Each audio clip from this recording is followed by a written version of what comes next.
यहाँ पे देखा था कि बुल्ली और शॉन ने मिलकर खूनी पिग को गैराज के अंदर बंद कर दिया था और फिर वो दोनों मिलकर गाड़ी को ले जाकर गैराज के आगे लगाने ही वाले थे।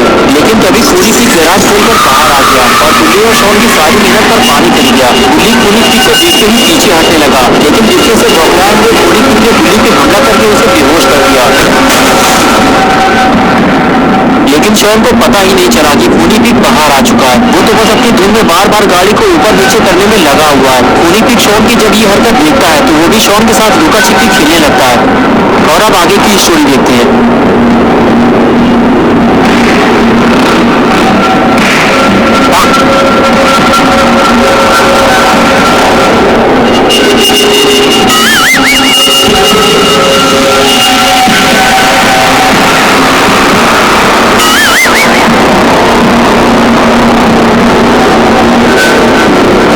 कुछ देर बाद शॉन पिग की छठी टूटी हुई पूंछ देख लेता है और वहां से फरार हो जाता है। शॉन ये सोचते हुए आगे बढ़ता है कि खूनी पिग गैराज से बाहर आ गया और बुल्ली ने उसे बताया भी नहीं। लेकिन जब शॉन आगे जाकर देखता है तो उसे बुल्ली बेहोश मिलता है। अरे ये क्या हो गया? शॉन समझ जाता है ये सारा काम खूनी पिग का है। उसने बुल्ली को मारकर बेहोश कर दिया है।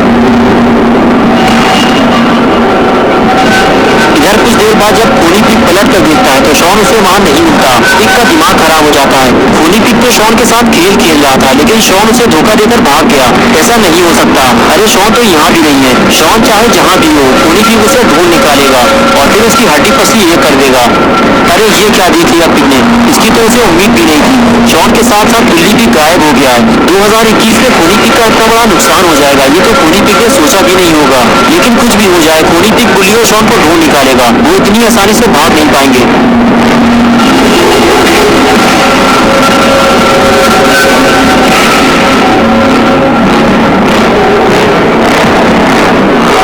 इधर अपना बुल्ली घर के बाहर बैठकर बुल्ली और शॉन का इंतजार कर रहा होता है। बुल्ली को लगता है टाइम कुछ ज्यादा हो गया है, मुझे स्टोर जाकर पता लगाना होगा। यही सोचकर बुल्ली उठकर खड़ा होता है और गाड़ी की तरफ आगे बढ़ता है। बुल्ली को अंदर ही अंदर ऐसा महसूस हो रहा है जैसे कि बुल्ली और शॉन किसी मुसीबत में फंसे हुए हैं। बुल्ली गाड़ी स्टार्ट करता है और उसे लेकर निकल जाता है।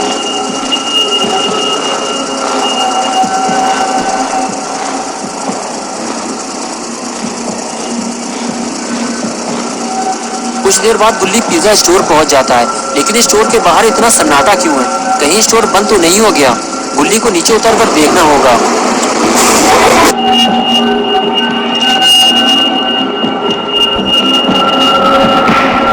अरे स्टोर तो खुला हुआ है और बॉस अपने काम में बिजी हैं। बुल्ली को बॉस के पास जाकर बुल्ली का पता लगाना होगा।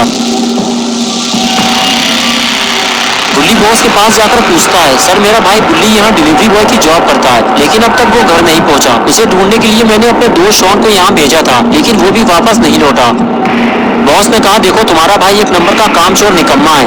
मैंने उसे कई घंटे पहले पुराने पुल के पास पिज्जा डिलीवर करने भेजा था और तब से वो वापस नहीं आया। तुम्हें अगर कहीं वो मिल जाए तो कह देना मैंने उसे नौकरी से निकाल दिया है। बुल्ली बोला, सर मेरा भाई कामचोर नहीं है, वो किसी मुसीबत में फंस गया होगा, मैं उसे ढूंढने जा रहा हूँ। ये कहकर बुल्ली वहां से चला गया। लेकिन बुल्ली को ये बात बुरी लगी कि उस घमंडी आदमी ने बुल्ली को कामचोर कहा, जबकि बुल्ली 10 बजे रात तक काम करता है। लेकिन अभी लड़ाई झगड़ा करने का कोई फायदा नहीं है। अभी सबसे जरूरी काम है बुल्ली और शॉन को ढूंढना, और बुल्ली उन्हें ढूंढने निकल जाता है। कुछ देर बाद बुल्ली पुराने पुल के पास पहुंचता है तो उसे रोड के किनारे बुल्ली का स्कूटर खड़ा हुआ दिखाई देता है। बुल्ली फौरन गाड़ी से नीचे उतरता है और स्कूटर के पास जाकर उसे देखने लगता है। अरे ये तो अपना ही स्कूटर है, लेकिन बुल्ली और शॉन कहाँ हैं? बुल्ली ये सोच ही रहा होता है, तभी उसे कुछ और दिखाई देता है और बुल्ली आगे जाकर उसे देखने लगता है।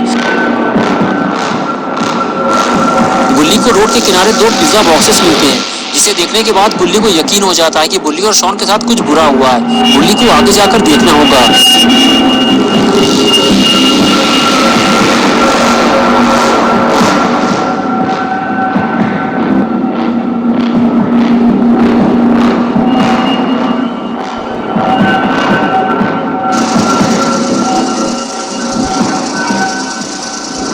और इधर खूनी पिग बुल्ली और शॉन को ढूंढते ढूंढते थक चुका है। न जाने ये दोनों कहां जाकर छुप गए हैं। तभी अचानक से खूनी पिग का ध्यान घर की तरफ गया। कहीं ये दोनों घर के अंदर तो नहीं छुप गए? अगर ये दोनों घर के अंदर छुपे हैं तो अब ये जिंदा वापस नहीं निकल पाएंगे, क्योंकि खूनी पिग घर के अंदर जाकर इन दोनों की धुलाई करने वाला है।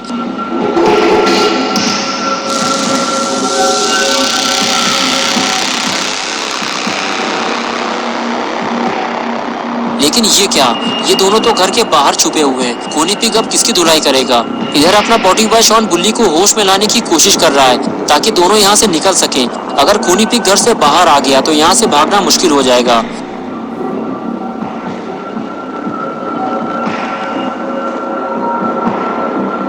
शॉन को लगा पता नहीं मुझे दोबारा ये मौका मिले ना मिले।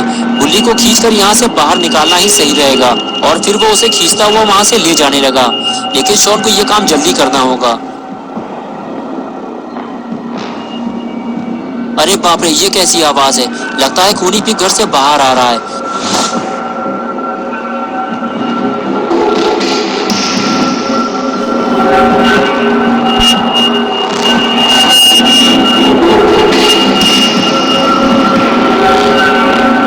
अरे ये क्या हुआ? खूनी पिग ने बुल्ली को देख लिया है। अब शॉन का क्या होगा?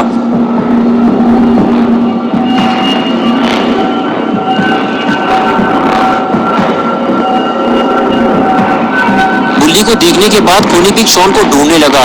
वो जानता है कि अगर बुल्ली यहाँ है तो शॉन भी आसपास ही होगा। शॉन छुपने की कोशिश करता है लेकिन कोई फायदा नहीं। खूनी पिग ने उसे देख लिया है। शॉन की शामत आने ही वाली थी लेकिन तभी बुल्ली को होश आ गया। बुल्ली ने खूनी पिग को देखते ही उस पर जोरदार वार किया और खूनी पिग दूर जाकर गिरा और शॉन की धुलाई होते होते बची। लेकिन खूनी पिग की धुलाई होना बाकी है क्योंकि खूनी पिग ने बुल्ली को मारा था और अब बुल्ली अपना बदला खूनी पिग से निकालता है। बुल्ली पिग को मार ही रहा होता है तभी वहाँ गुल्ली आ जाता है। बुल्ली और शॉन को देखते ही कहता है, तुम लोग यहाँ क्या कर रहे हो? मुझे लगा तुम लोग मुसीबत में होगे। बुल्ली बोला, मुसीबत में ही तो फंसे हैं। हम लोग पिज्जा डिलीवरी करने जा रहे थे, तब से ये खूनी पिग हमारे पीछे लग गया। बुल्ली बोला, बाबा को यहाँ बुलाने से अच्छा है कि इसे हम बाबा के पास ले चलें, वरना ये भाग जाएगा। ये कहकर बुल्ली गाड़ी से नीचे उतरा और खूनी पिग के पास जाने लगा। बुल्ली जानता है कि खूनी पिग उसे नुकसान पहुंचा सकता है, लेकिन फिर भी उसने आओ देखा ना ताओ सीधे खूनी पिग के पास पहुंचा और उसे उठाकर ले जाने लगा। बुल्ली और शॉन उसे मना कर रहे थे, उसे नीचे उतार दो वरना वो तुम पे बैट से हमला कर देगा। लेकिन बुल्ली नहीं माना और उसे ले जाकर गाड़ी में फेंक दिया और कहने लगा, चलो गाड़ी में बैठो, इसे लेकर बाबा के पास चलते हैं। बुल्ली बोला, पीछे देखो बुल्ली, तुम पर हमला होने वाला है। बुल्ली जैसे ही पलटा, पिग ने हमला कर दिया। बुल्ली समझ गया कि अब मरने या मारने का वक्त आ गया है। अगर इसे नहीं मारा गया तो ये हम सबको मार देगा। बुल्ली के इस जोरदार हमले के बाद खूनी पिग की आंख में कार के शीशे का एक टुकड़ा घुस गया और वो वहां से भागने लगा। लेकिन अब वो भाग नहीं पाएगा। खूनी पिग ने शायद बुल्ली और शॉन को हल्के में ले लिया था, लेकिन अब उसे समझ में आ रहा है कि बुल्ली से दुश्मनी लेकर उसने कितनी बड़ी गलती कर दी है। बुल्ली इशारा करके कहता है कि शॉन अपने काम के लिए तैयार हो जाओ। चलो बुल्ली खूनी पिग को उसकी नानी याद दिलाते हैं और उसके बाद सब अपने अपने काम के लिए तैयार हो गए। लेकिन ये क्या, लगता है खूनी पिग के बर्बादी के दिन शुरू हो गए हैं। बुल्ली और शॉन मिलकर खूनी पिग का फ्यूज उड़ाने वाले हैं। शॉन गाड़ी के ऊपर चढ़ा हुआ है। इस बार फ्यूज उड़ाने का ठेका शॉन को दिया गया है और खूनी पिग बुल्ली और शॉन का आतंक देखकर डरा हुआ है। खूनी पिग मना करता है, नहीं नहीं खूनी पिग को आज तक इतनी गंदी मार किसी ने नहीं मारी और अब खूनी पिग की डर्टी पिक्चर कंप्लीट हो चुकी है। बुल्ली और शॉन ने खूनी पिग को आराम करने के लिए छोड़ दिया है, लेकिन खूनी पिग तो यहाँ से भागने की कोशिश कर रहा है और तभी गुल्ली ने पिग को स्मैक लगा दी और वो सीधे जाकर लाइट से टकराया और चारों तरफ अंधेरा हो गया। बुल्ली बोला, सब अपने अपने आप को बचाओ, खूनी पिग के हाथ में बैट है, हम पर कहीं से भी हमला हो सकता है। और तभी शॉन ने टॉर्च निकाली और चारों तरफ खूनी पिग को ढूंढने लगा, लेकिन खूनी पिग मौका पाकर वहां से फरार हो चुका है। लेकिन कभी न कभी तो ये बुल्ली के हाथ जरूर लगेगा। दोस्तों, खूनी पिग स्टोरी का ये लास्ट पार्ट था। अगर आप बुल्ली और शॉन की नई वीडियोस देखना चाहते हैं तो इस वीडियो को लाइक करें, चैनल को सब्सक्राइब करना और बेल आइकन प्रेस करके ऑल नोटिफिकेशन ऑन करना ना भूलें। और हाँ, अगर आपको खूनी पिग कहीं भी दिखाई दे तो कमेंट्स में जरूर बताना।